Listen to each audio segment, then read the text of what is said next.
Gee. All right, well, let's talk about that. The one side effect that I've heard is that if you do have heart issues right now, you shouldn't take it over a prolonged period or in large doses. So can you break that down for us? You're a pharmacist. Well, you understand. if you're taking it for a long time, say if you've got lupus or arthritis, You have to or take it. you have to, or malaria, Yeah. you're going to take it a long time. People have taken it for years, even though they may have a heart problem, but that can be regulated.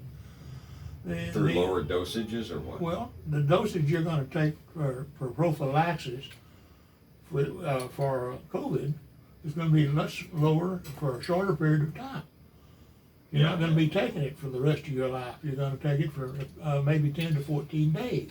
Speaking of which, I know a physician who prescribes it for himself and takes it for that very purpose. A number of emergency room doctors, I understand, have got it for their own use because they're exposed to it every day. Yeah, and Dr. Stella Emanuel has issued a challenge to Dr. Anthony Fauci to take a urine test and see if he's on it. She's pretty sure. I don't think he'll do it. I think he knows. Do it.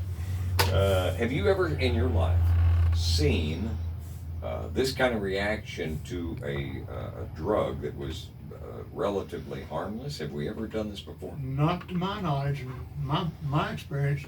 Yeah. It's amazing to me that the country, in the last 4 to 5 months, it turned into a country of sheep. Yeah. They're doing what the government tells them, what they won't do, what they shouldn't do. Right. It's all right to go to Walmart or Home Depot or Lowe's, and you can stop at the liquor store on the way home, but only you cannot go to church. Yeah. There's still some churches in town here that have not been in their building in the last 4 or 5 months. Right. And next thing, I guess they're going to try to force us to take vaccine. Now, I don't want to be the first kid on the block with that. I'm sorry. Not with Gates' history with vaccines in Africa. Well, we got to talk about that because most of us don't follow that kind of stuff. You, having an interest like you do, a professional interest, you've followed the vaccine. When I first heard that Bill Gates and his wife Melinda had decided that their calling in the world was to vaccinate kids in Africa, I was really puzzled by that. It didn't quite pass the smell test to me, but I couldn't figure it out.